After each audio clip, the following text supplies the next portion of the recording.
Hello and welcome to another edition of Sri's Sunday New York Times Read Along. It's the daylight savings time edition. Hopefully, folks woke up in time. If you rely on your phones, it automatically changes the time, but it's a little earlier than usual as far as our bodies are concerned. Our guest is Dr. Lipi Roy. You can find her on Twitter at Lipi Roy or on Instagram and TikTok at Lipi Roy MD. She's the founder of SITA MED. We'll hear more about that later. A YouTube host. She has her own show, and she's a renowned speaker. My name is Neil Parekh. I am the executive producer of the show and occasional guest host. I'll be guest hosting today in Sri's place. We're live on Facebook, Twitter, LinkedIn, YouTube, and our Digimentors website. We're also live on Instagram, and that's where I'm turning my attention to just for a moment to make sure that we go live on all channels. Give me one moment to do that. There we go. Okay, so we should be good. We're also should be live on Sri's Instagram as well. So for folks watching, thank you for joining us. Please let us know where you're watching from. Leave a comment. If you're watching on Facebook, make sure you press play on the video so that we see your comment. As far as Instagram is concerned, it'll play live, but then after the show is over, we need to take a little while to download the video and re-upload it. It's just the way that Instagram works. But otherwise, thank you everyone for joining us.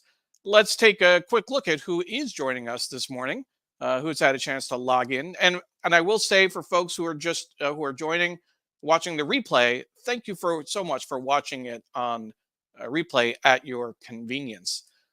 So let's go ahead. Our first guest who's watching, of course, our friend Jimmy Carter from North Carolina. Jimmy, it's good to see you. Thank you so much for joining.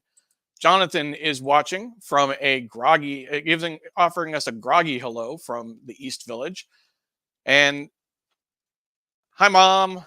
Mom is back in New York. She's in Hastings-on-Hudson after spending the last several months in Florida. So thank you, Mom, for watching. Patty Freudenberg is watching from New York. So thank you, Patty. And she offers everyone a happy daylight savings. I'm not sure. In the morning, it's not so happy because people are a little thrown off.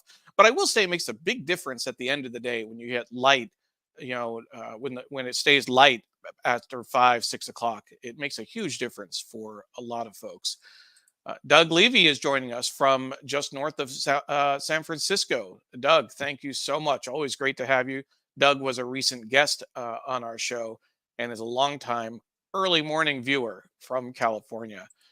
Pradnya is watching from Silver Spring, which is only about 40 minutes or so from where I live in Springfield, Virginia, here in the DMV. Thank you, Pradnya, as always. And she is responding to Patty. She wants her hour back from this morning. But thank you for getting up and joining us this morning, Pradnya. Should be a great hour and a half. After that, you can go get some sleep. Ken is watching from Iowa, from Orchestra, Iowa, if that's correct.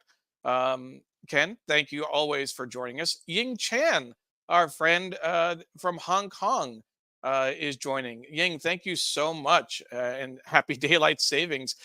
I don't understand the happy part of that. I really don't, but we can talk about that with Lippy a little bit later. Patricia Kitchen is watching from New York City, and Marilyn Zayford, as Sri likes to call her, the Queen of Staten Island, is with us on Facebook as well. She says she wouldn't miss Lipi Roy. Thank you so much, Marilyn. Appreciate that.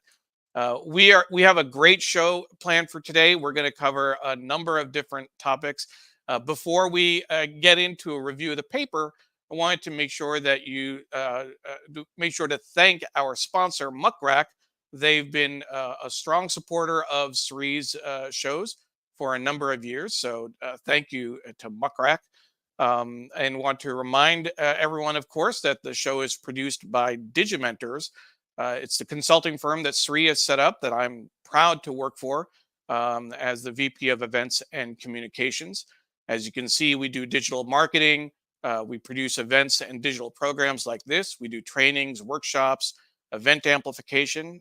We also are doing a series of AI workshops. If you're interested in having Sri do an AI workshop for your organization, please check out our website. We have more details on his workshops at digimentors.group/3AI. Digimentors.group/3AI. You can, of course, also email Sri directly, but we can customize the presentation for you. It could be a 1 hour quick overview. It could be a 3 hour, more of a workshop situation. Let us know if you're interested. We also want to give a quick shout out to our friends at Justice Aid. They are going to be hosting a forum, a free Zoom event this Saturday, focusing on voting rights and voter suppression. Their grantee partner this year is Black Voters Matter, and this is being held in conjunction with Class Act, an Harvard alumni group. I'm proud to be a board member for Justice Aid. We'll share more information about that in just a little bit. But for now, just want to thank everyone for watching. And remember, please tag your friends. Please, you know, like, comment, share, do all the things that you do for to make the show a success. We really appreciate that. So with that, I'm going to turn to the newspaper and take a quick look at what's in store there. And then after that, we'll bring on our guest, Lipi Roy. So let's go ahead and turn to the paper. So with the front page of the paper, we'll just take a look at the sections real quick. And then we'll bring on Lipi. This is the front page. There's the display article is about a mural in Brownsville, a city near SpaceX's launch site, and the recipient of millions of dollars from the Musk Foundation. And this is the article with that. Musk charity keeps money close to home, giving often intersects with his interests. The lead is a story about how lawyers stifled a tax fraud query into Caterpillar. Caterpillar, the a big company. The company enlisted Bill Barr and others from the Trump era to fight the Justice Department. A symbol of starvation in Gaza. He died at 10. This is obviously about the ongoing situation in Gaza, the humanitarian crisis that we've covered and talked about over the last several weeks. Ukrainians aid military effort by chipping in, and this is the picture of the boy in Gaza that has gotten a lot of attention. There's an article here about a basketball coach is said to be the first publicly gay head basketball coach in men's college basketball, testing his X and O ambition as well as others' acceptance. And then another about a film about by Christopher Nolan. So we'll just take a look at what we have quickly. Spurned, slighted, rejected. This is Oh, the Injustice, the dashed expectations. Every year, the Oscars orbit is filled with snubs. You see some depictions of some of the actors who did not get Best Actor nods. We'll take a look at that later. There's a special section in the paper this week on design. On the surface, innovative designs in architecture, interiors, and products. So we'll try and take a look at that. I don't know if it was online, but we'll take a look at the print section. Sunday Opinion has a very, very interesting graphic. You can't tell what's going on here. There's a very faint outline of a person on the top half, and then the bottom half at the brink. People say that nuclear war is impossible to imagine, but as our world enters a dangerous new era, it's time to start imagining. So that is very interesting. It's not a mushroom cloud as one might expect. Interesting use of graphics. The Sunday Business is a article. That's the picture on the top half. Can food delivery ever be disrupted? The mission behind the startup Wonder is to transform the industry, and with the backing of at least 800 million, maybe it can. There's also an article about fixes to the housing crisis come in shades of red and blue. Unlikely allies are addressing the lack of available and affordable homes. Um, so that's the Sunday business. Sunday styles, the evolution of Kylie Jenner, a new look and an attitude adjustment accompany a surge for new products for her brand. And the picture takes up most of the paper. At the bottom, he makes fashion brands pop. Known for his spare design sense, Eric Wren is trusted by designers and artists. The book review takes a little bit of effort to read. It's by Tina Brown. The cover story, in Shakespeare's Sisters, Rami Targoff shows that some of the Renaissance best bards were women. So that's an interesting story to look at. And the magazine, The Unbreakable Kate Winslet. I am hoping to get to the poem in today's magazine. We've not done the poem in quite a while. Let's see how we do. But that's a quick overview of the paper. And with that, I want to remind folks that our guest is Dr. Lipi Roy. You can find her on Twitter at Lipi Roy, on IG at Lipi Roy MD. She's the founder of SITA MED, a YouTube host, and a speaker. Please welcome to the New York Times Read Along, former guest and friend of the show, friend of Sri, friend of Neil, friend of everyone, Dr. Lipi Roy. How was that for an intro? Oh my God. I'm overwhelmed. If that didn't wake me up, I don't know what did. Well, if that's not good enough, I want to go back to Marilyn's comment. I would not miss Lipi Roy. Doug Levy, Dr. Roy, watching on YouTube now, switching over. Dr. Roy is an excellent medical communicator. Really looking forward to this conversation. And Deborah Bernick says, another Lipi fan in DC. Oh my God. These are all No all my favorite people. So these are all my friends, and I know longtime friends of the show. So thrilled. Hi, Doug. Hi, Marilyn. Hi, all you guys. You're the best. Absolutely. So first of all, thank you so much for joining. I know you have been very busy over the last several weeks. A lot of travel, a lot of speaking engagements, meetings, etc.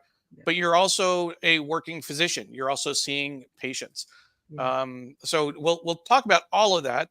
What we're hoping to do is to talk about SITA MED, your relatively new venture. Last year is when you launched it. We'll talk about your work on social media, particularly your YouTube channel and TikTok, IG work, etc. And of course, you are an addiction specialist, and you have a lot of background dealing with mental health. That's something that's very important to me, as you know, with the new show that I've started in February. So we have a few things we're hoping to cover. We should be done about noon or so, I think, if we try to cover all of that in full. Instead, we're going to do like a little bit of each topic, so we also get to the paper and get you out by 10 a.m. Eastern time. Perfect. Sounds like a good plan. So let's start off. Give us for thumbnail for folks who are not familiar with you. A lot of our friends are watching, but for folks who may not be familiar, who is Lipi Roy? Who is Lipi Roy? Well, good morning, everyone. I know there are people that are joining in from all over the world because that's Shri's network. So good morning to all of you. At least good morning. I'm actually in Boston, Massachusetts right now. While I lived here for many years before moving to New York in 2016, I'm sadly here not for the most joyful reasons. A dear friend of mine actually suddenly died about a week and a half ago, 2 weeks ago exactly. And it's just been absolutely devastating and heartbreaking. And so yesterday was the service. It was really a celebration at a restaurant at the seaport, right by the water. Friends, people I'd never known, but I had heard my friend John talk about for years. It was, and I made a few comments as well. So anyway, that's the reason I'm in Boston. So this is not my usual setup, but I'm actually staying with a really dear friend of mine, Margaret, who's a doctor here in Boston. So that's where I am right now. But for those of you who don't know, I'm a Torontonian born and bred. Here's my cell phone. I'm a big Leafs fan. Toronto Maple Leafs, go Leafs, go! We went to a sports bar last night. Again, just really close friends of mine. Watched the game in the background. Leafs won, yay! Yeah, born to wonderful Indian immigrant parents in Toronto, Canada, and been in the U.S. for the last 20 years. And as Neil pointed out, I do work as an addiction medicine doctor, and I have been for the last about a decade now. I work part-time at a methadone clinic called Greenwich House. I work there part-time in Soho, but the rest of the time I spend really building my business, SITA MED, which we'll talk about. It's a health speaking company. And I do a lot.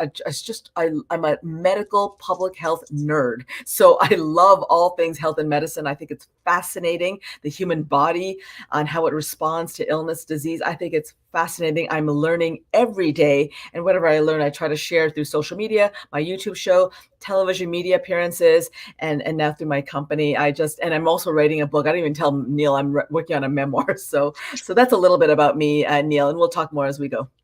You're working on a memoir. Yeah. That sounds interesting, and we definitely look forward to hearing about that and learning. It's called a prescriptive memoir. So it's going to have some like some medical advice, addiction advice, but it's also going to be my own journey and childhood and all that good stuff. Sure. So you mentioned SITA MED real quickly. Let's bring up the website, and you can tell us a little bit more about what SITA MED is, how why you set it up, what your goal is with it. But Yeah. let's start with explaining the actual name, Yeah. SITA MED. Thank you, Neil. I'm so grateful that we're going to talk about this because I think this will be relevant to everybody watching, and that's why I launched it. SITA MED. I put a lot of thought into the naming of my company. So it actually stands for Strength and Inspiration in Trauma and Addiction Using Mindfulness, Empathy, and Delight. All of these little elements really directly and professionally relate to me. Sita, though, is also a Hindu goddess. So the name traces back to my own Indian heritage and the legacy of my father and his mother, my paternal grandmother. We'll talk about more about that. And Sita herself, as a female figure avatar, kind of relates back to me being a female founder of this company, because my goal and one of my ambitions in life is to inspire girls and young women around the world. So if I can accomplish whatever I'm accomplishing, then absolutely everyone else can as well, particularly girls and women. And just to go back to, I launched this company, SITA MED, in response to this rise in stress-related conditions. We know that loneliness is the new epidemic. We know that during COVID, drug overdoses skyrocketed, and these are all very much related phenomena. What I do every day, I've devoted my life to really caring for individuals who are struggling in all types of ways, and it manifests through drinking, through substance use. This can happen to any one of us, Neil, you, me, anyone listening, under the right circumstances. People use to relieve their pain and suffering, or they adapt or maladapt to bad sleeping behaviors, sleep disorders. I'm sure everyone, and not because we just lost 1 hour of sleep last night, but that doesn't help. But sleep disorders are so common, food disorders, eating disorders. All of this relates back to poor stress. So I've been so honored and privileged to have the training that I have and the experiences and unique experiences in homeless shelters, Rikers Jail. I've learned from the best all over the world, having trained at Duke and Tulane and worked at Harvard and now in New York. But really, it's not just the professionals with all these fancy titles. It's my patients. It's my really dear friends. It's people who respond through social media. I've learned so much, and I through all of that wealth of experiences, I launched this health speaking company. I mean, I was a public speaker and international speaker well before COVID, but now through the experiences of COVID, I feel very strongly about reaching as many people, educating and empowering as many people as possible. So that's a nutshell. And happy to talk more about my dad, who sadly passed away. It'll be 1 week last year, so March 16th of last year. So he saw the little beginnings of the idea of my launching a company, but I didn't officially launch until really my birthday last July 17th. So it's the birth of my company. So that's in a nutshell. But my dad was my number one fan. He was supportive not only of me, but all girls and women. And so I want to honor him, but also his mother. Just really briefly, my paternal grandmother died when my father was only 8 years old. So obviously I never got to meet her. But my grandmother, she died sadly. She hemorrhaged during childbirth, her seventh child. The baby then died a month later. So 6 children. She left her husband, who was a doctor, widowed, and she was only 28 years old. I tell this story because fast forward decades, I come along and I have the opportunity for education, access to technology like contraception. My grandmother did not have these opportunities. And while my grandmother is not alive, there are millions of girls and women like her around the world. So to whatever extent I can share, impart whatever knowledge and advocacy using my now position of privilege, that's what I plan on doing through my company, through social media. That's in a nutshell what SITA MED is, Neil. Well, thank you so much, Lippy. I want to give you a moment when you were talking about your father and then your mother as well. I mean, the family in general. I want to share some of the comments that came in even before you started talking about family. An outpouring of support. You know, just in terms of the folks watching, Dr. Chandrasekhar saying good morning, Sojana Chandrasekhar, Hi. another doctor, another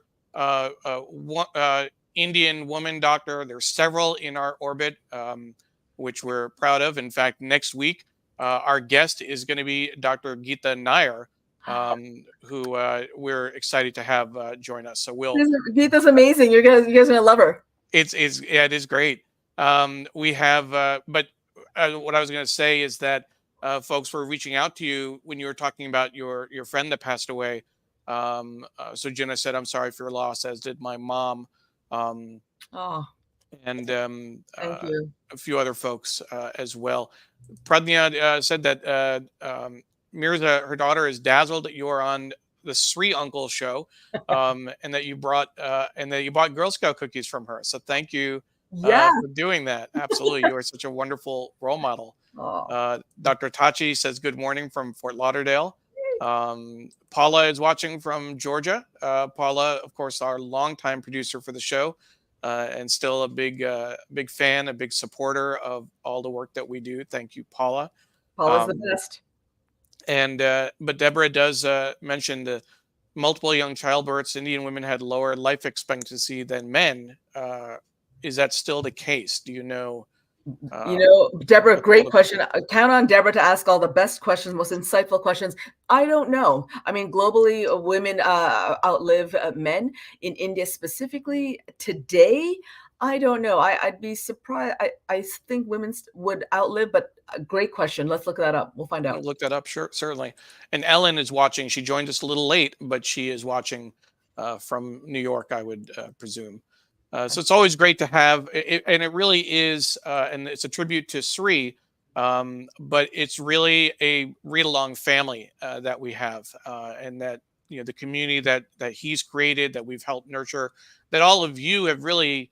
I mean, it's one thing for us to put on a show, to bring on guests and interview them, but really the magic happens from the interaction, from the comments Yeah. in Facebook, in LinkedIn, etc., in YouTube, being able to put it on the screen. But when people interact with each other, and we know so many people have become good friends and colleagues through this interaction, through this community. So we want to thank everyone for being part of the New York Times Read Along family. So we've talked about SITA MED a little bit. Let's talk about your work on social media. You're part of being an influencer these days, and you're a good influencer, I'd say. I mean, you're not pushing fashion or makeup or etc., but you're a health influencer, public health messaging. What has your experience been on social media? Have you run into the same kinds of issues that a lot of other women have faced in terms of the whether it's vitriol or misogyny, etc.? Yeah. What have you seen? Yeah.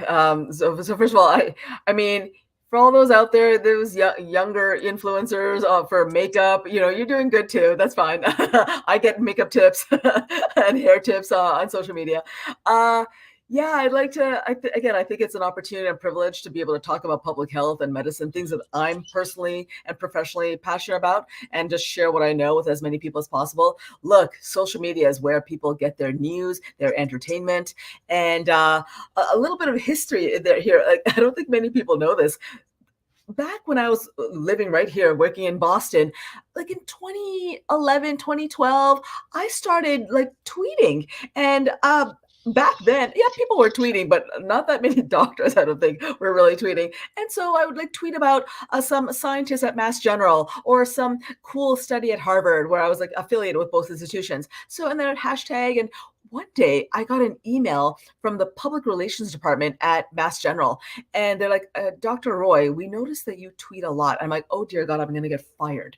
And and then they followed that up by saying, and we love it. And in fact, That's we'd like to invite you to our inaugural social media and medicine panel. I'm like, wow. oh. And then through that, honestly, Neil, I got to know the public relations department. They then told me, hey, they just gave me the background about what happens. Like journalists and reporters reach out to top hospitals like MGH, Stanford, Hopkins, all like every day. I didn't know that because there's always some type of health issue, right? Scientific issue, medical issue. I'm like, oh, okay. But the Partners healthcare system had like 6,000 doctors. So I'm like, there's no shortage of doctors.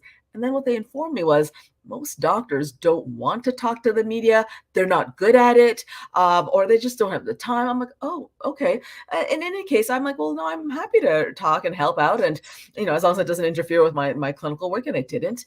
And so I just became one of their go-to doctors. And so from that, from traditional media, I got interviewed by Wall Street Journal, Boston Globe, Oprah.com, like all of these different outlets, Cooking Light, like they all it was a reminder pretty early on for me, now over 10 years ago, that everyone is fascinated by and interested in health issues.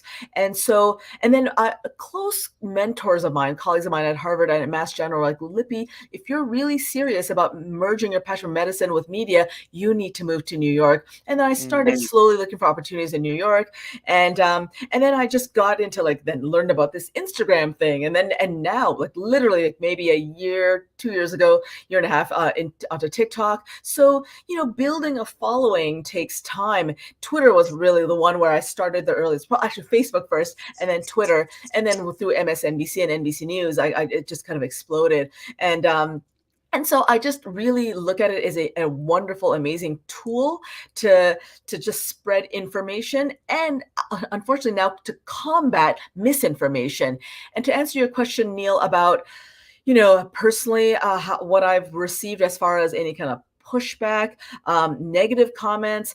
Sadly, that's just the reality. People utilize social media to share their opinions.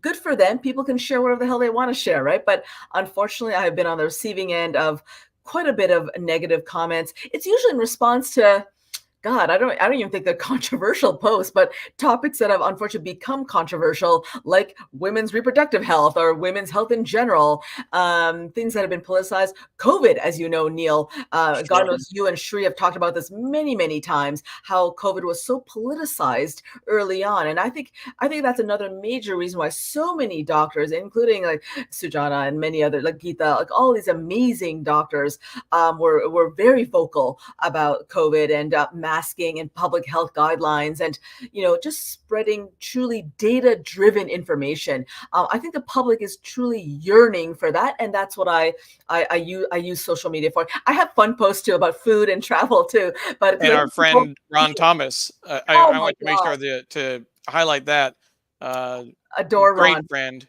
And you met him in a Janoon restaurant. Where were you Right. traveling, or was No, this in New York?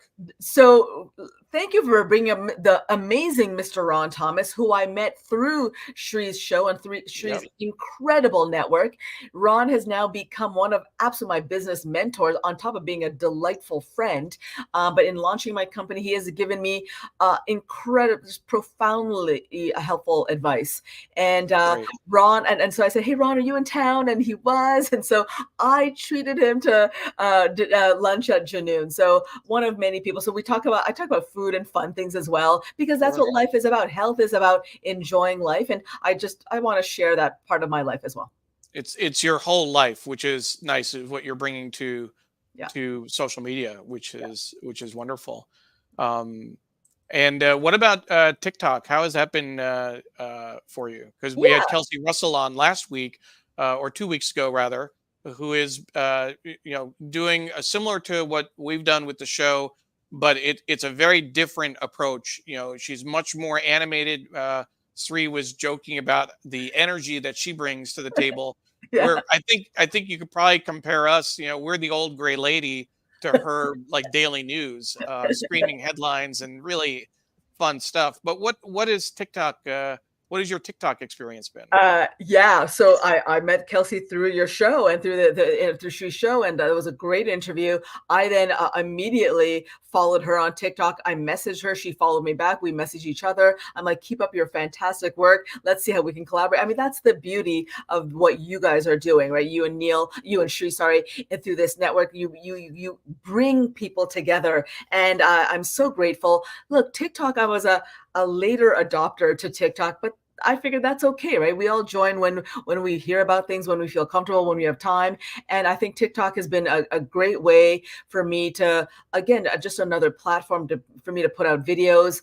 Almost like, again, 95% are health related. But it's an interesting what topics become viral. So if you guys all remember Damar Hamlin, the Buffalo Bills football Sure. player, when he had that, just it became world famous, the cardiac arrest on the field. I did a quick TikTok video on that. My brother, credit to my brother Neil Roy, who's in Toronto. He's like, and if you remember, actor Jeremy Renner had that snowmobile accident Accident. at Yeah. the Yeah. same, about like just that's earlier that day. So I was tweeting and posting about that. My brother is like, Lip, forget that. He's like, he didn't know Jeremy Renner. He's like, you need to be talking about, watch the Damar show, Hamlin. watch the game right now. I'm like, oh, because I'm not a football fan. I'm a hockey girl. And I'm like, oh my God. So as a doctor, I'm like, oh my God. So I immediately did a post in reaction. That video went viral. I think, I don't know how many views, but the last I checked, it was like 145,000 views.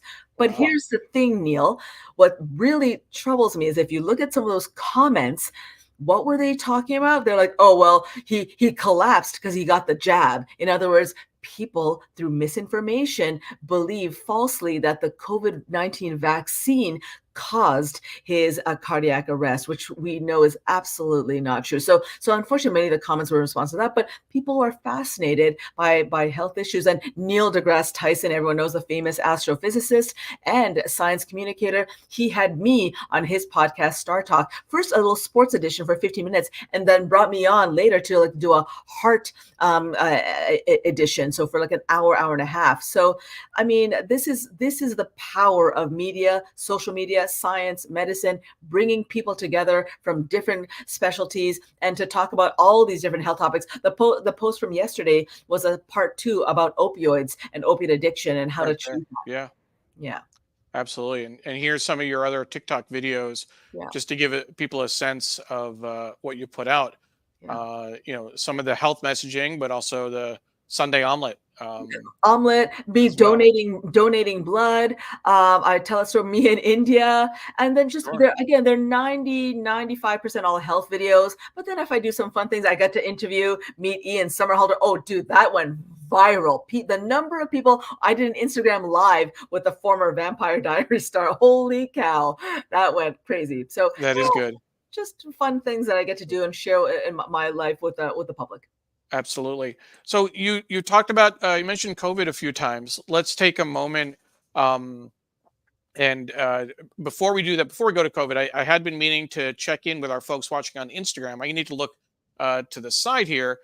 Diane Stefani is watching on Instagram. She said, "Good morning from Margate. So excited to hear what Lippy has to say. What a gift to healthcare." And she actually mentioned your health humor harmony page on Instagram. Um, Tim Fielder is watching as well. Diesel Funk on Instagram. He was our guest with Walter Grayson talking about the graphic novel, Graphic History of Hip Hop. And they actually have a new edition out, a full edition. So we're looking forward to hearing more about that and to sharing that with our viewers. Congratulations, Tim and Walter, on all the great work that you're doing. And then Colleen Schuster is watching as well as Akismo 9, and other folks watching on Instagram. If you're watching, feel free to leave a comment there. I'll take a moment to look over and bring you into the conversation as well. I'll try not to forget. We have also in terms of other comments that have come in, our friend Stephen Kaplan says, "Good morning," and to my dear friend Dr. Lipi Roy, who I knew when she first began to use social media and now combines it along with her phenomenal background in the medical field and more to continue to make this world a better place. Ellen is, in fact, watching from New York. She admires Dr. Roy along with everyone else. You're getting some high praise here. I hope you can kind of steer this into your memory. From my mom, Lippy, your contribution in healthcare is unique. I'm proud of you for doing work in addiction. This is a progressing disease." And of course, probably when I was focusing on the shot that we had of Ron Thomas, but he says good morning as well. My dear friend, amazing talent, greetings from Verona, New Jersey. Hi, Ron. Ron, glad that you're stateside right now. Pradnya is tagging friends who might be interested in watching. Everyone should be like Pradnya. Thank you. You're the best. Thank you. Dr. Tachi, that is fantastic. Dr. Roy, it's critical to reach the public through channels we use like social media. Um, and Thank Pradnya you. is now moving over to LinkedIn to do more of the same. And there she goes. Um, and Patty's asking, do you do live pop-ups on social media? You Great, great. mentioned earlier you did a live, right? Yeah, so great question. But those lives that I've done were invitation from other people to do those lives. You know what? I need to do more of that. A lot of my colleagues, they're on social media, they do lives. It's a great way to engage with the public, the audience, my followers in real time, answer a question in real time. I just haven't gotten around to doing that, but that's my homework assignment, to do some Instagram lives, Facebook lives, TikTok, all of that on my list. Sure, Yeah. sure. Let's see what else. But number of comments, just a lot of engagement on this week's show. All thanks to you, Diana. I'm watching. She's watching from Boston, actually. So somewhere in your neighborhood. Thanks for fighting disinformation. Disinformation is one of my biggest threats. One of the biggest threats to public health, in my opinion. Yeah, Um, they're calling disinformation, misinformation really a absolute epidemic. So that Absolutely. Diana is just so insightful. She's so on top of things. Love Diana. Yeah, absolutely right. I'm sure we'll talk about that. I think I've already mentioned it. So yeah. Ron referred to the Sunday morning show as his masterclass of learning. Thank you, Ron. You're always very generous with your praise. And he did have a learning curve, but was able to put together some fun things with the company, which is great. Yeah. Doug is commenting on the Damar Hamlin story, and I remember seeing it unfold in real time as well. Yeah. That was one of the most egregious disinformation and misinformation episodes that he's seen. So Yeah. many anti-science and other partisans amplified the COVID misinformation around that event. On LinkedIn, we have Martin Nelson watching, and I don't recognize Martin. I don't know if you're a longtime viewer and first time commenter, or if you're maybe a friend, but thank you for joining us. Very interesting New York Times read along this Sunday with Lipi Roy. Thank you, Martin. Miriam Berkeley is watching from Hell's Kitchen, and have been watching since before you went live, but on a different link apparently. But she's now on Facebook and YouTube. Really interesting to hear Dr. Roy's experiences building health, humor, harmony. So many great comments, and I love the dialogue that Lippy brings to the table. Necessary and certainly timely. Thank you, Patty. So, with all of that, and with all the specific interest in disinformation, I do want to talk about COVID, because it is now March 2024. We're about 4 years from the from when COVID really took hold in the states. It started off for the states a little bit in Seattle earlier, and early in New York. Obviously China before that. There's some people who think that it actually was in the US as early as November, December, and people didn't Yeah. realize it. Where are we with COVID now? Because over the December holidays, a number of people were developing COVID that had never had COVID before. Yeah. But at the same time, we've all, including me and my family, we were very fierce during the height of the pandemic, but we've relaxed our own behavior in terms of masking, etc. But long COVID is getting more attention, and I have some close friends who have been suffering from long COVID that post about it regularly. Yeah. Is COVID still a thing or not? Yeah. So thank you for bringing this up. And if you recall, Neil, almost exactly 4 years and 1 month ago, late February of 2020, Shri invited me on to do like this Yep. coronavirus special edition, really. Yep. And we didn't even call it COVID because the name COVID came up later. So at the time, they were just calling it coronavirus. And even I had to read up on this coronavirus.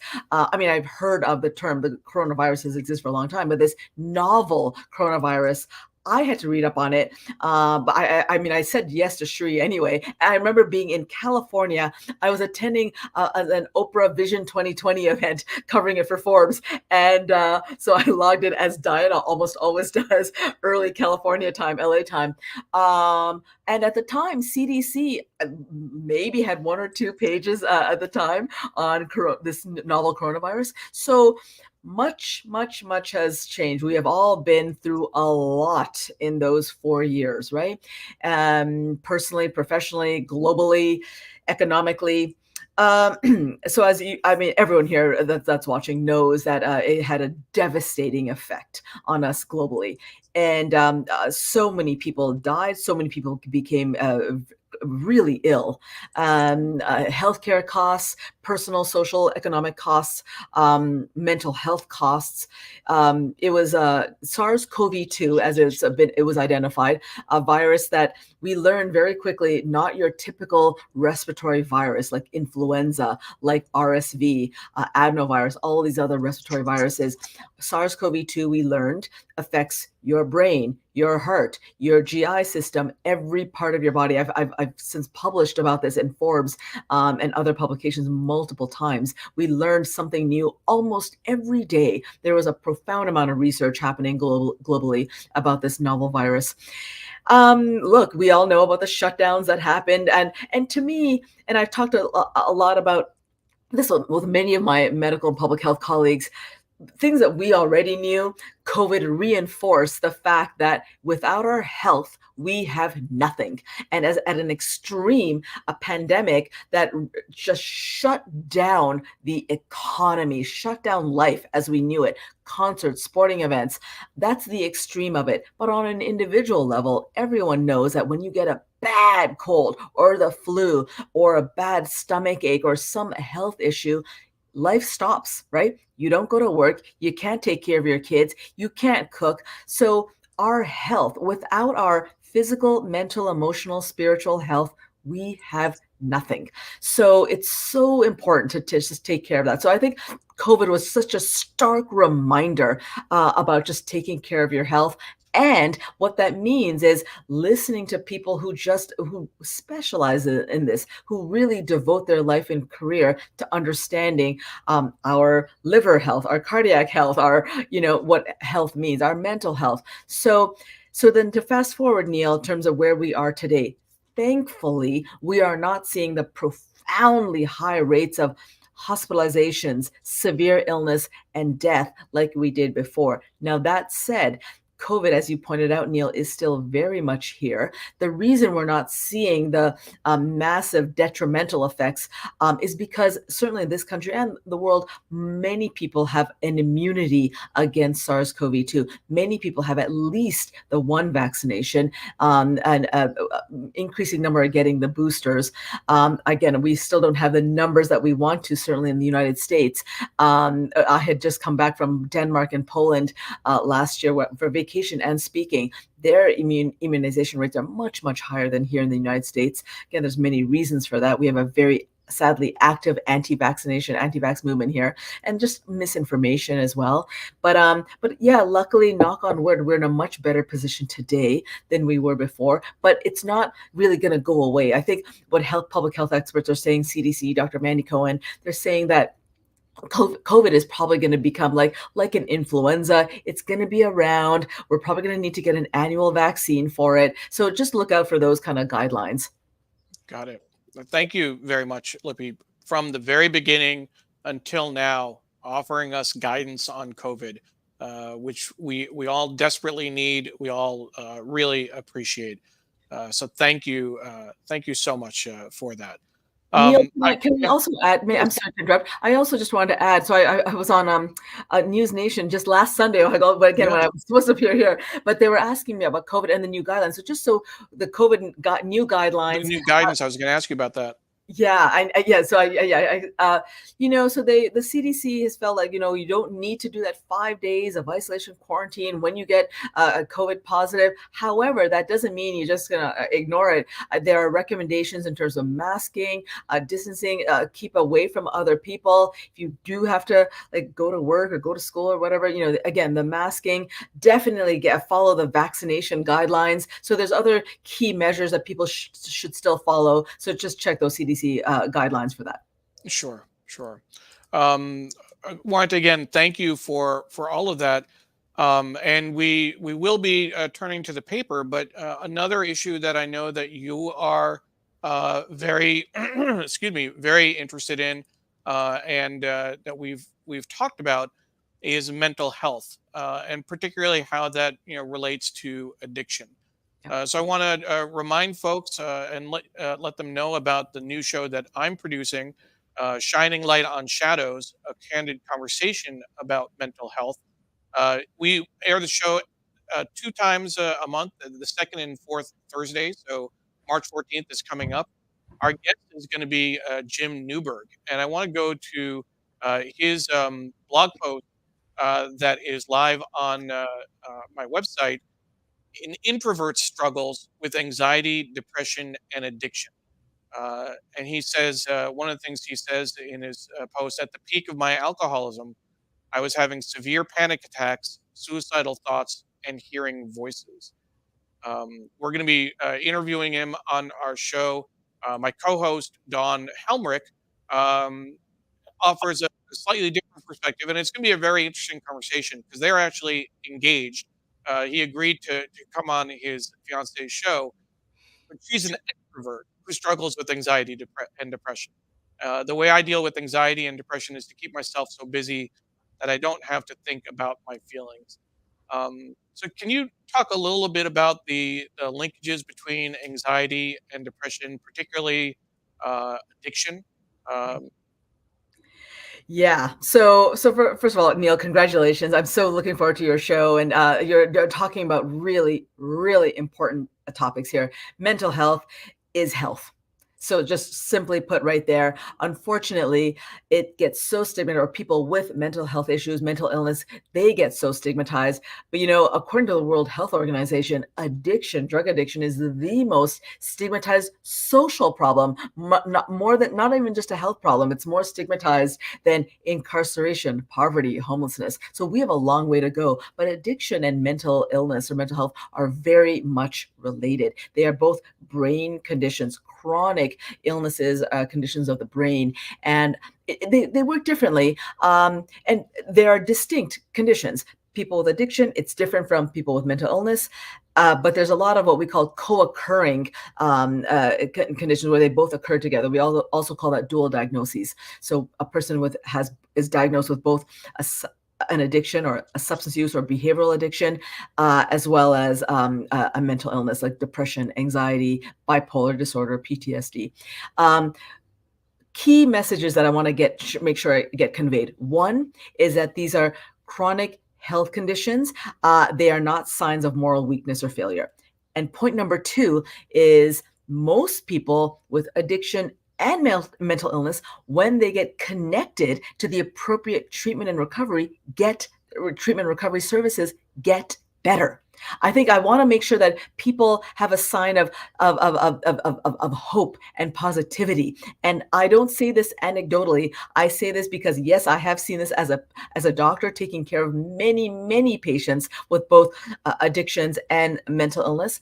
And we have data showing this. We have plenty, years, decades of data and scientific medical literature showing that when people get connected to medications, behavioral therapies, counseling, other support services, harm reduction services, people get better. So another major way to get better is through exactly what you're doing, Neil, having conversations. People still feel so much shame, like they're doing something wrong or they're weak. Having conversations, talking about it openly, without judgment, with compassion and empathy, that's the first step to getting help. And let me also just add, Neil, you and I are both of South Asian descent, Indian. Mental illness is even more stigmatized in certain ethnic communities, racial communities, just other communities that feel marginalized, that are marginalized. So I think it's really important for people like you and me, Neil, to talk about these topics: health, public health, medicine, mental health. So yeah, that's kind of in a nutshell my perspective on it. No, I appreciate that, and I will share that when I launched the show, I mean, this is something that I have not spoken about publicly at all, and I spent as folks know, and I bring it up because I think the context is important. I co-hosted a show last year focusing on my experience as a survivor of sexual abuse, and I actually found it, I drew inspiration from that show to actually talk about my own anxiety and depression. I'd never talked about that before, and I actually led the you know the first episode with this blog post, uh, actually saying the words, "I suffer from anxiety and occasional depression, and I don't want to feel embarrassed about it." The goal is really to lower the stigma around anxiety and depression, and I want to share, um, you know, a spoiler alert with Jim's blog post. I was sharing, his post earlier about addiction and alcoholism, but he is celebrating 20 years of sobriety, and he's here to testify and tell his story. The last line, I think, is the kicker. He can honestly say that at 51 years of age, he's living the best version of himself yet, which is really wonderful. Exactly to the point that you made when we were talking about it. So thank you for that, Lippy. I want Yeah, congratulations to Jim on his sobriety. I mean, these things need to be celebrated. It was extremely hard. I don't even know Jim, but I know a lot of patients who are now in long-term recovery from various substance use disorders, whether it be cocaine, heroin, alcohol, tobacco. as well as behavioral addictions, device addiction, gambling, pornography, where Sure. people have multiple different types of addictions. It is not easy to recover from it because we don't have a healthcare system or a social system that's really designed. We're getting better at it. Certainly, I'll speak for my profession, which I'm very critical of, but also at the same time, we're making headways. We're trying to make improvements in getting people the help and care that they need and deserve. And really quickly, Neil, you would just ask specifically about Sure. depression and anxiety. So they're sometimes used almost interchangeably. Many people have both, but they are actually distinct medical conditions. It's usually an imbalance in the neurotransmitters like serotonin. That's why some of the medications that are used to treat depression, anxiety are SSRIs, Mhm. selective serotonin reuptake inhibitors. But they manifest differently. They are often treated differently, but there is overlap. But I want to make sure people understand they're distinct. And very much so in terms of my experience. To me, anxiety manifests itself as more day to day and kind of situational issues. Whether it's a project I'm working on or whether they're just environmental factors that I'm just kind of getting overwhelmed with. Yeah, Whereas depression feels heavier and kind of a bigger kind of state of being for X number of hours, yeah, et cetera. They definitely experience. I definitely experience them differently. yeah. Dr. Tachi offers congratulations on the show. Thank you. Pradnya says we're doing a service with the show. But Mary Curtis, a former guest, a longtime friend, as an introvert who lives an extroverted life, I find it difficult at times. I truly appreciate the conversation, and I think that's a really interesting kind of angle on it. This whole question about introverts and extroverts, and where people fall in that on that spectrum. And it's not a binary thing. It's not a No, one thing or the other. There are a lot of introverts who have very public personas, yeah, but they need to find a way to manage that. And yeah. so, thank you for that discussion. I do want to mention that Walter Grayson is watching on Instagram. Thank you, Walter, as always. Walter is such a close friend and supporter. Always appreciate everything that he does.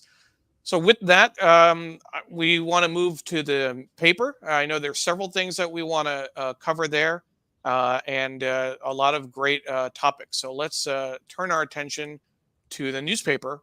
And of course, Lippy, as you know, if you see something interesting, if I pass over, please feel free to stop me and say to go back Yeah, and cover that article, no and problem. we'll certainly do that. Also, want to say hi to Sneha, who is watching on Instagram as well. Thank you, Sneha. So we took a look at the front page earlier at the beginning of the show. Excuse me. As we turn look at page 2 and page 3, always love the story behind the story. And this is a culture reporter with his eye on the prizes. Kyle Buchanan shares why stamina is paramount during award season. So that should be interesting. We actually interviewed, excuse me, my apologies. We interviewed Megan DeTrolio, who is the editor for A2 and A3. They redesigned this about a year ago in December, and there's some interesting features like the Dateline, where Times journalists are reporting from around the world. Fritch, Texas, Amsterdam, Cairo, where my wife and I lived for 2 years. So it's interesting. They're talking about the Egyptian currency and the focus on people buying gold to hedge against currency issues. And then also a story from the Maldives. There's an article, "The Word Through the Times," tracing the evolution of one word throughout our report. And they use influence to do that. Um, they also have their service journalism, "Here to Help, How to Choose Wallpaper." So if anyone's looking for to figure out wallpaper in their house, today's page 3 will help you. The international section, the lead story here, emphasizing discipline. England is going old school. Um, and below the fold, tying achievement to tight regimens. What you need to do is pull the fence tight. Children crave discipline. That is an interesting approach, to say the least, um, where England is going. This is an article I took a look at online when I saw it on my phone yesterday. Ireland rejects changes to constitution in defeat for equality advocates. So, if you weren't following the story on Friday, which was International Women's Day of all things, Ireland had a vote on two constitutional amendments. Um, one of them would have removed language about women's duties being in the home, and the other would have broadened the definition of family beyond marriage. What's interesting is that Ireland has actually been moving a little bit more liberal over the last several years, and this was seen. It's unclear whether this was a rebuke on the government and their ineffective campaign, or whether the views of society are not as uh, liberal as people thought. Definitely an interesting piece. I did want to mention to folks who are watching, because I'm guest hosting today. I'm not able to drop in links to articles while we're watching. So if anyone is watching and has the wherewithal and wants to share links, please feel free to go ahead. Definitely would appreciate it. Um, if you can find the link on the New York Times website, um, but if you can't, that's okay as well. There's an article about mega fires in the Amazon. Um, an article, obviously, several articles about Israel and Gaza, but this one, which is just interesting in terms of U.S. policy, providing both bombs and aid. Biden toes a contradictory line. And this has been such a difficult issue. We've talked about it several times in the past. It started with Hamas's uh, just horrific attack October 7 on Israel, the hostages, the use of rape as a weapon of war, um, just incredible. And now it's turned into a humanitarian crisis with Israel's attack on Gaza. It is just it's the worst that we've seen in the Middle East in generations, for sure. Um, they're talking about trying to get aid to Gaza, and then they mentioned the face of Gaza starvation died at 10. This is a picture from the front page, and we'll pull this back up here. Yazan Kafarne in a hospital in Rafah, southern Gaza, last Sunday. By Monday, he was dead. Very, very difficult situation there, all around. No good answers. No clear approach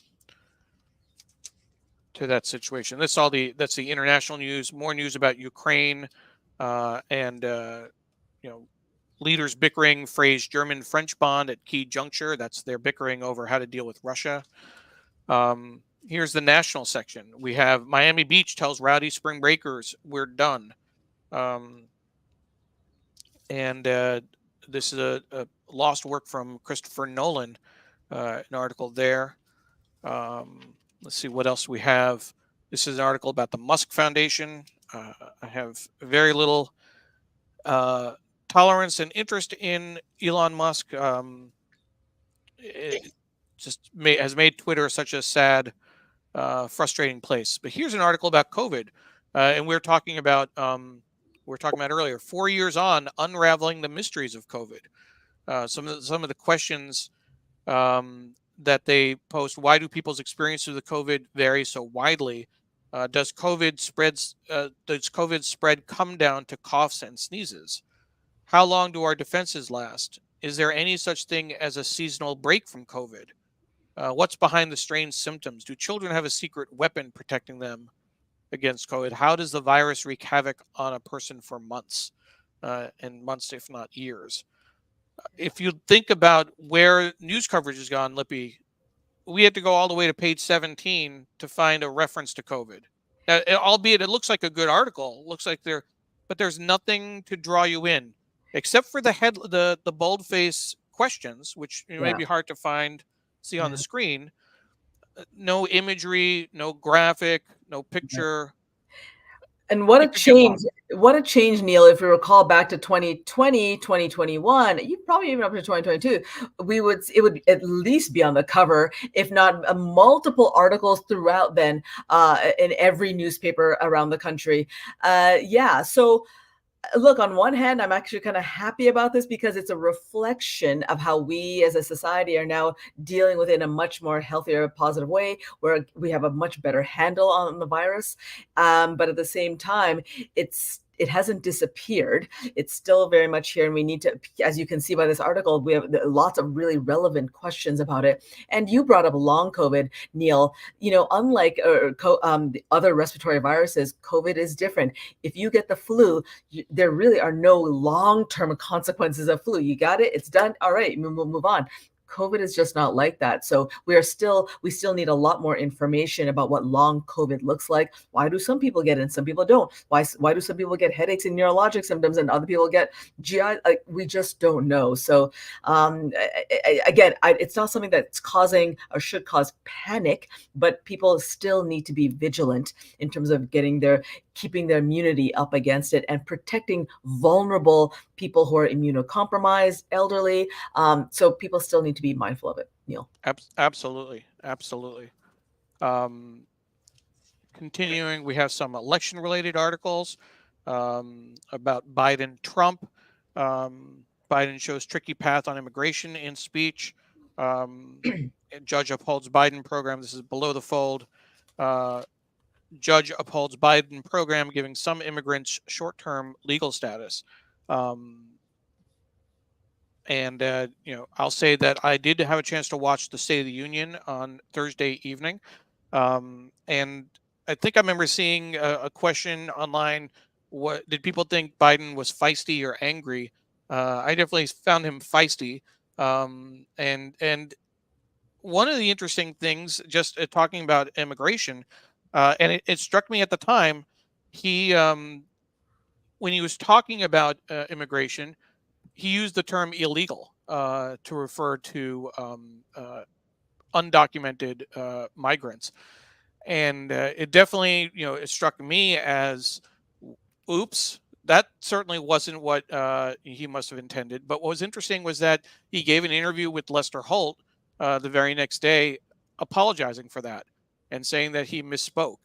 And so I thought that was interesting as well. Just the whole way that immigration is managed in this country, um, whether it's how people are talking about it, what language they use, but then how certain governors have used migrants and refugees as pawns, sending busloads to New York, for example, and letting a Democratic city deal with it, and causing frustration there, has just been very unfortunate.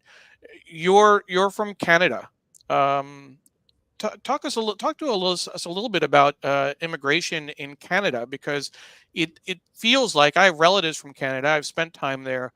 Um, it feels on the surface like it's a little bit different in Canada. Is it in fact? What would you say? Yeah, I mean, the immigration story, this is not new in this country. It won't ever really go away. I do think that we just need to have an actual policy that serves everyone as best as possible. There's just so much confusion and seemingly chaos because there's no policy. Again, politically, it's the Congress isn't passing what Biden's trying to get done. But yeah, look, I in Canada, where I was born and raised, I am the daughter of immigrant parents Sure. who made tremendous sacrifices, but they were also the recipients of tremendous services back in the late 60s, early 70s in Canada. They were so grateful and appreciative to immigrants. That was my parents' experience. Yeah, they experienced some discrimination, racism, all of that, like I think all immigrants face, but they were really, really fortunate to receive tremendous services.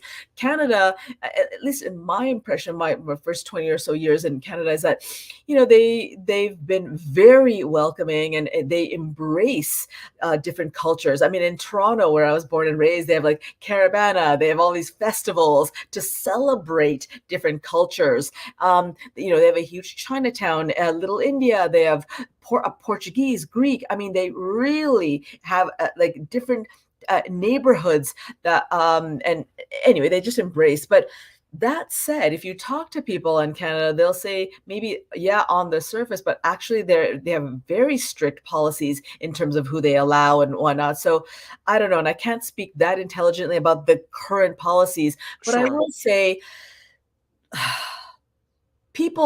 based on my research, people don't really want to leave their countries. They don't want, they want to be in their homes, in their home cities and counties and countries. They just want to have a safe place where they can go to school and work and raise a family, just like you and me, where everyone ultimately wants the same things.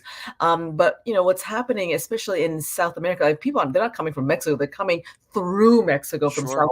Central Sure. and South America. A lot of it also just has to do with just just climate disasters, agricultural disasters, where they cannot make a living. But at the same time, I get it. I also live in this country. I live in a city that's disproportionately taking in a lot of the immigrants. And so I don't know. I mean, the United States is a big country. Canada is a big country. These are big countries. But unfortunately, the services are not like Nebraska should be able to take as many people as a New York, right? Or New Mexico, you know what I'm saying? Like, Sure. but Sure. they don't have the services. And I'm like, well, why is that not the case? They should, right? So anyway, I believe that everyone wants to, and then going back to these countries where maybe we can assist some of these countries and make it safer, Guatemala, Honduras, whatever, Venezuela, maybe work with their governments to make it safer and more feasible for people to make a living wage and safe. And there's a lot of violence out there. So it's very complicated. Thank God there are other smarter people than me working on this. Absolutely. Absolutely. But thank you for engaging that, because I think it's always interesting to get a different perspective on these issues. Yeah. That's really the main stories in the front page section, and of course we have the supplemental front page, because as folks know, the printing plant in New York at College Point can print up to 40 pages in a section, but the New York Times is printed at 26 different plants around the country. This one is printed by the folks at the Washington Post. They can't go the full 40, so anything after page 20 gets in a little kind of addendum, if you will, and that's usually where you'll find our additional stories, including the obits, which Sri always likes to pay attention to. There's some. I'm interested here that the two obits on the main page are both younger people. Buddy Duress, 38, who came off the streets to find stardom, dies. He was in Heaven Knows What, and a 2017 film, Good Time. He starred opposite Robert Pattinson. But then the bottom, below the fold, Max Hardy, 40, chef who went home to Detroit to cook and to give back. And so that's surprising. And it's not usually that they get full obits for people who are 40 and younger. There's another obit, Richard Truly, shuttle astronaut who led NASA, dead at 86. And then below the fold here, Gunter Bruss, 85, a subversive artist who used his body to shock Austria, is dead at 85, as I mentioned. Neil, Yes, may I cut in please, really quickly? please. So that Mr. Duress, Buddy Duress. Yes, So any time, and again, this is just the way that my brain has been programmed, given my training, when I see a young person, relatively young, and by young I mean anything under than 50, and when I see them die, where does my brain automatically go? I think they either died from suicide or a drug overdose. And it turns out this young man died of a drug overdose. absolutely. And I don't know about the other person who's 40. I don't know how they died. Does it say in the article, Neil? You were right for Buddy Duress. It was disclosed only in late February. He died in November, actually, and it was disclosed in late February. Was from cardiac arrest caused by a drug cocktail, including heroin, his brother said. Yeah. for Max, they actually don't disclose. It says his publicist announced the death, but did not provide a cause or location. Okay. Um, but I mean, you're right. It more often than not, and particularly when they don't announce the cause, oftentimes that's something that people Yeah. aren't willing to talk about. Well, Um, and that's the point that I'm making. Look, at the end of the day, a person's medical history, what they're going through, it's private, and I fully respect that. But I will say that there's a reason why. If you guys recall, like Judy Garland, like the famed actress who died, was yeah, only I think 40 when she died. It was not announced like at page 6, or it was inside the newspaper.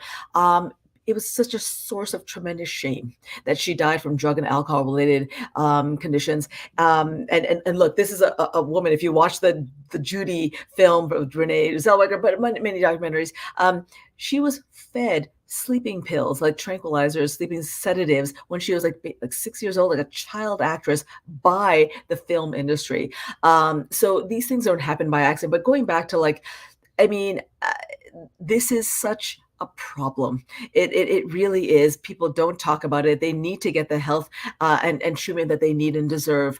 And it's very, at 38. I mean, he had his whole life ahead of him. So yeah, beyond that, I don't know. Maybe he did try to get treatment. We also know that relapse or return to use is expected. It is not failure. People with other chronic conditions like asthma, heart failure, they all relapse.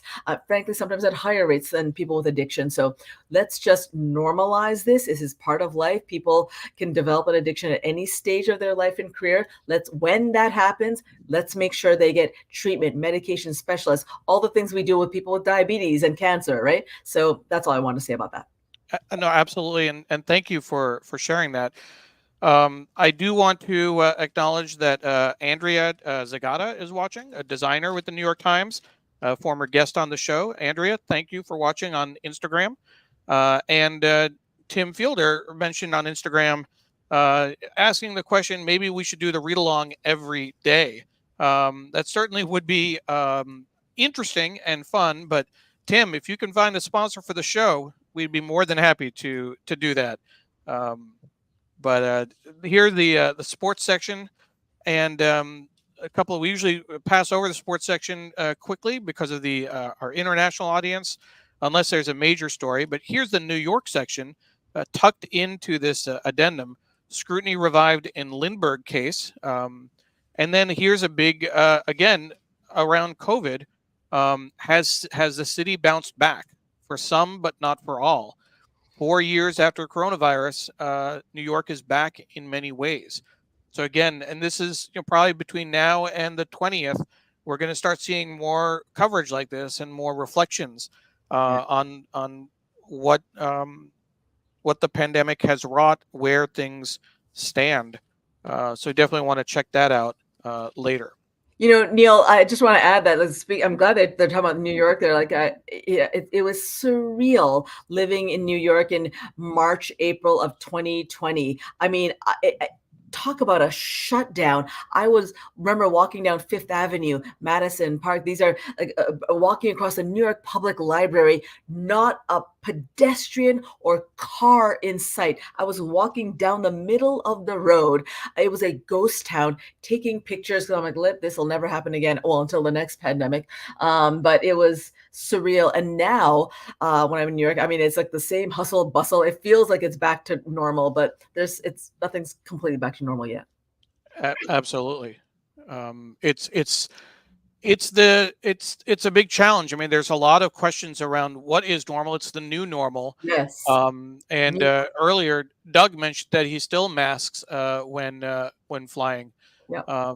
So certainly want to encourage that and support that for folks. So we have about 15 minutes left. We're approaching 10 a.m. Eastern time.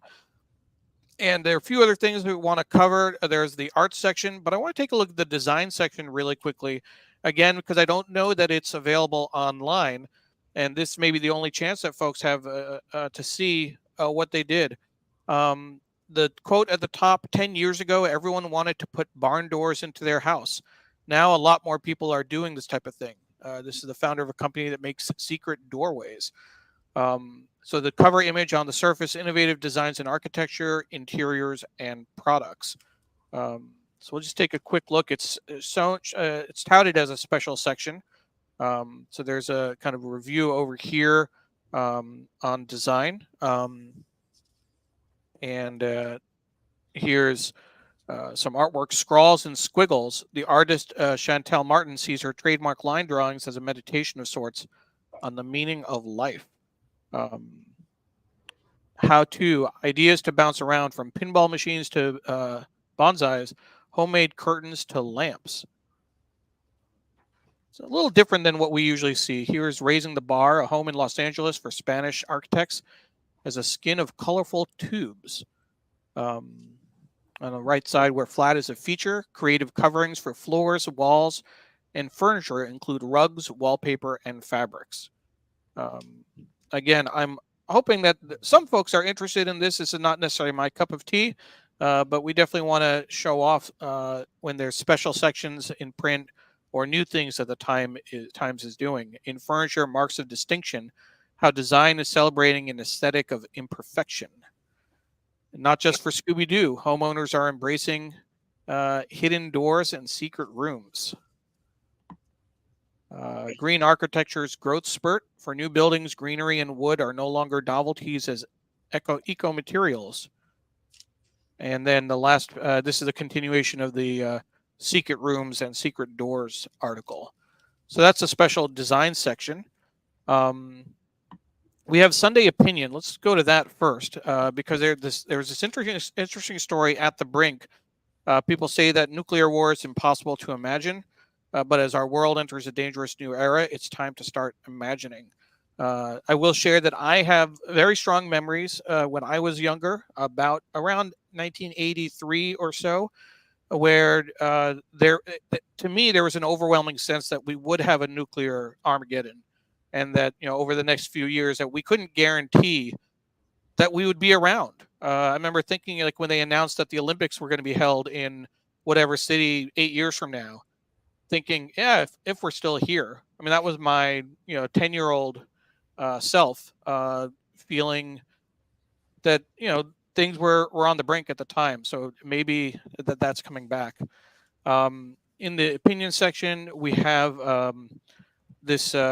This is a quote: "There are a lot of things wrong with our political system, but it's my civic duty to vote. I think it's apparent to people, not necessarily just on the left, that we're going in backwards because the system is broken. Even so, I still need to participate in it. I was raised to believe that you do the things that you need to do for the greater good. Otherwise, you're apathetic, and that's not me." This is James Wong, Portraits of the People Living the News. I will share that we voted in a primary on Tuesday here in Virginia. Democratic primary. There was only one race, the presidential race. I'm proud to say I voted for President Biden. But walking out, I've been doing a lot of work with the John and Lillian Miles Lewis Foundation, managing social media for them, a new client. And with last week being the anniversary of the march in Selma, Bloody Sunday, where people gave their lives in this country for the right to vote. This was actually the first time in a long time that that I actually felt, a certain. I had a real emotion actually voting. I really felt kind of the power of the vote walking out of the polling place.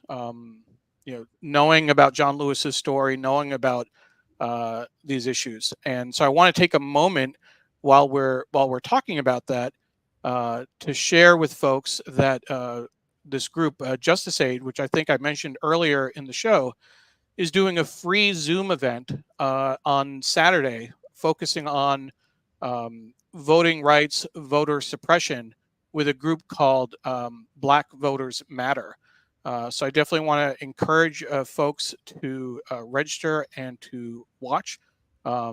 They will definitely learn a lot. Justice Aid, I'm on the board for Justice Aid, and Black Voters Matter is their grantee partner for the year. So this will definitely be an interesting event. I'm going to drop the link into Facebook for folks. if you are interested. And with my wonderful friend, Joy Reid from MSNBC, very Joy active. Reid.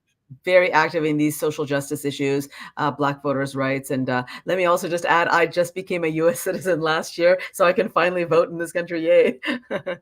Oh, that's good. Yeah. That's good. Yeah. So that's this is the link in Facebook for folks if you are interested. So congratulations, Lipi, on that. That's always a great great piece.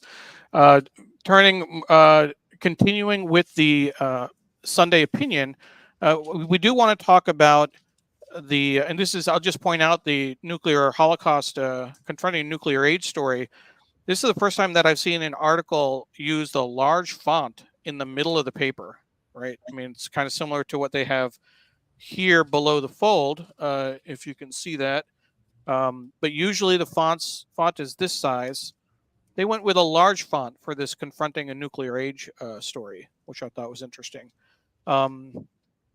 And then this is more the rest of the piece is a standard font, but they're looking at the nuclear arsenal around the world, for example. But let's go ahead and turn our attention. I know that something that you feel very strongly about, and we talked about earlier, there are several letters to the editor in this week's paper responding to a column that Nick Kristof wrote about addiction, about an effective program to address addiction in Tulsa, Oklahoma. So let's take a look at that real quick and get your take on that. So here's the article.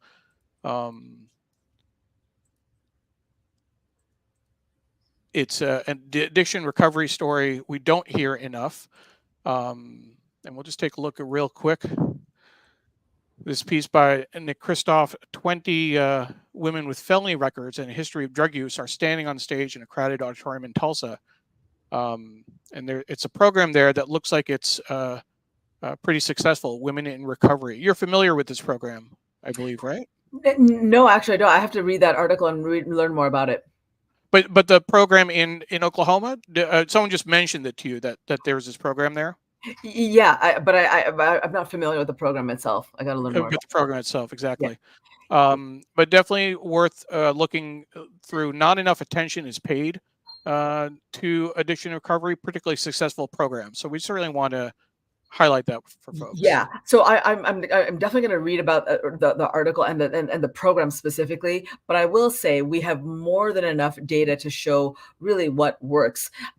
We just don't do enough of it. It's so underfunded. When you look at communities that are most heavily hit, they just don't have the support, and that requires money. It requires money to really provide education so that people understand that addiction is a chronic disease of the brain, but it's also treatable. And it's not just, while I'm a big proponent of medications like, at least for opiate use disorder, methadone, buprenorphine, also known as Suboxone, naltrexone, these are FDA approved medications that truly save lives. But behavioral therapies, counseling, support services like housing, clothing, education, like all these things that people, like certainly me, I take for granted.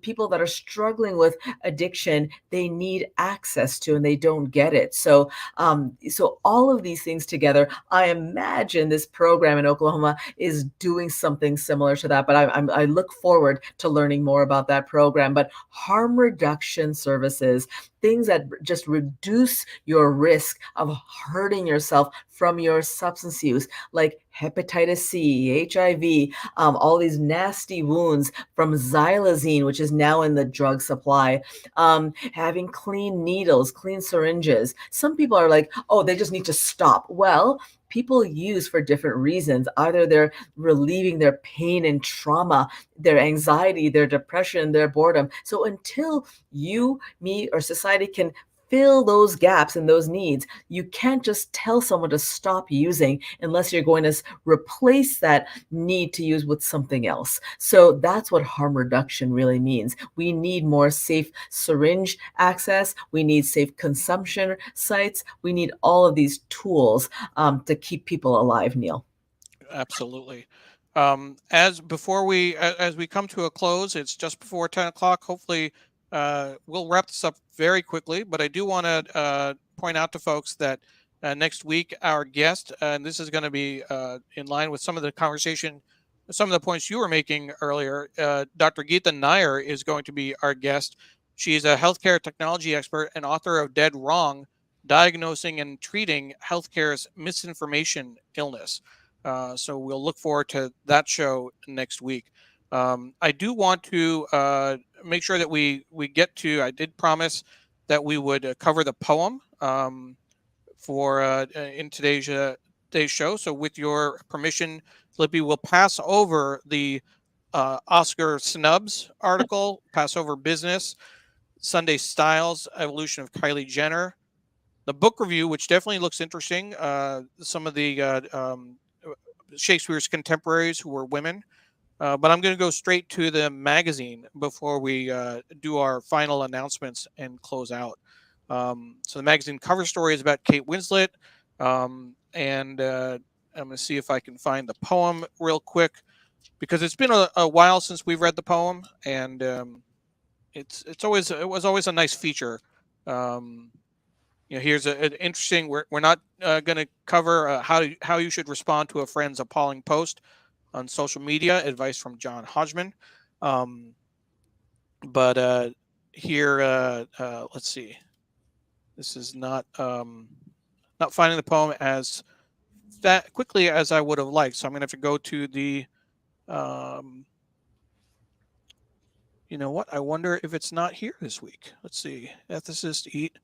Well, that's what you get when you don't read ahead and you take the paper as it comes. I don't see the poem in today's paper, so I guess we will not be able to read the poem.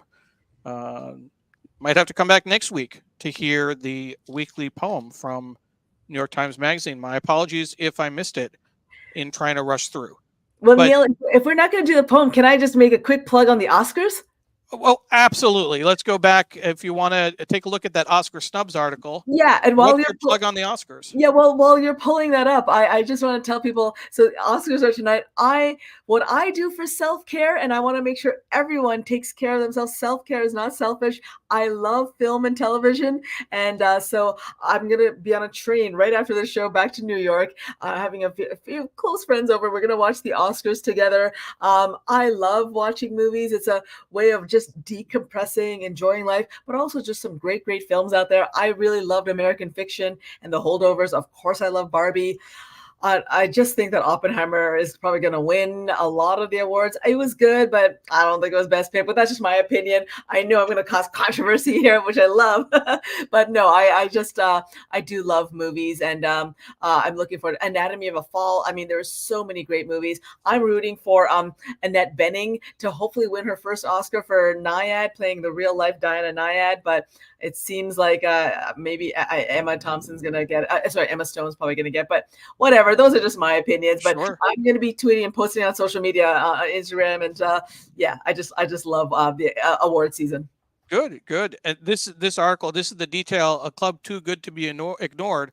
The snubs in Oscar history: Do the Right Thing, David Oyelowo in Selma, etc.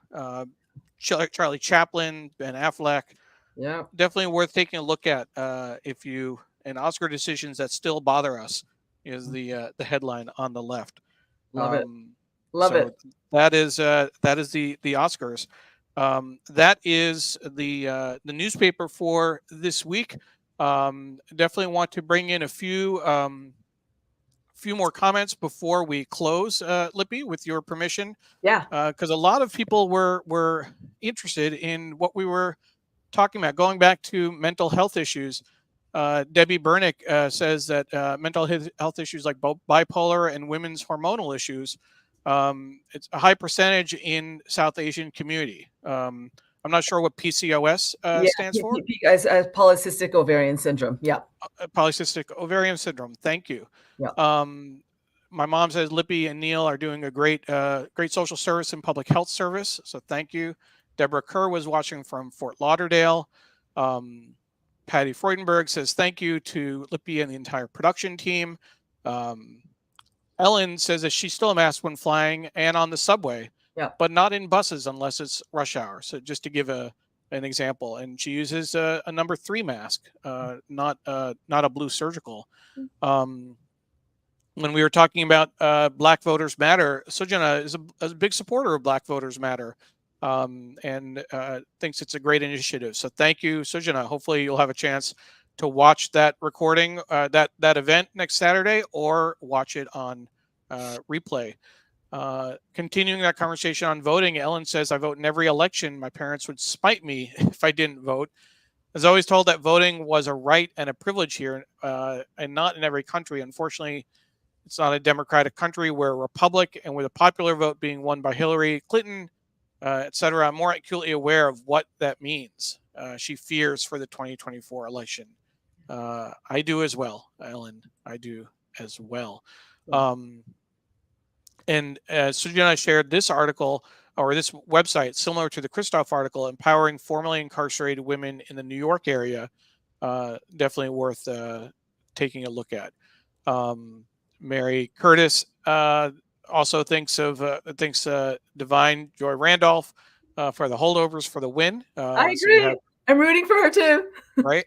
And my mom says in terms of social services like housing, food stamps, and welfare allocated to patients with addiction problem, but from her experience, many times they spend money on drinks and addiction. Of course, they need preventive and therapy help, and it's not enough. So these are just kind of some of the challenges people are dealing with. So again, I want to remind folks that the show, we want to thank our sponsor, Muckrack. Remind folks that this is produced by Digimentors, the social media consulting company that Sri has started. Want to remind you, and I forgot to mention Sri's newsletter. Definitely check out Sri's newsletter focusing on AI. I'll drop a link in the chat for you so you can find it.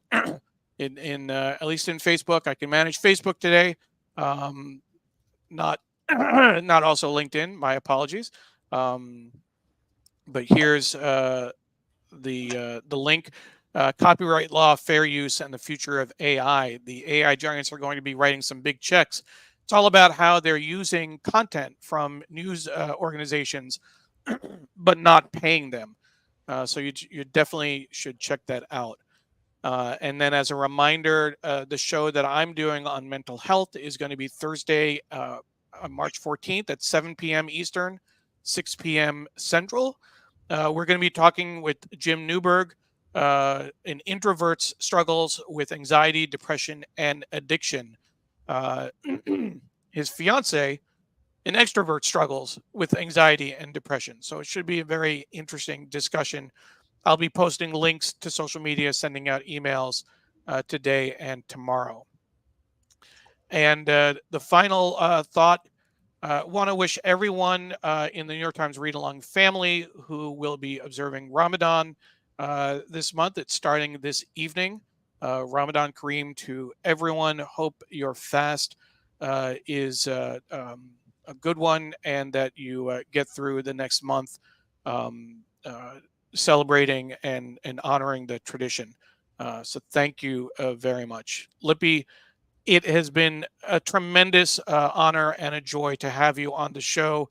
It's always great when we have longtime viewers, longtime friends, people who have come back to the show. And you should know the comments that we got today. Certainly, it was a different vibe. It was a different tenor than what we usually have. People loved seeing you. So we need to make sure we do this, again, without waiting so long.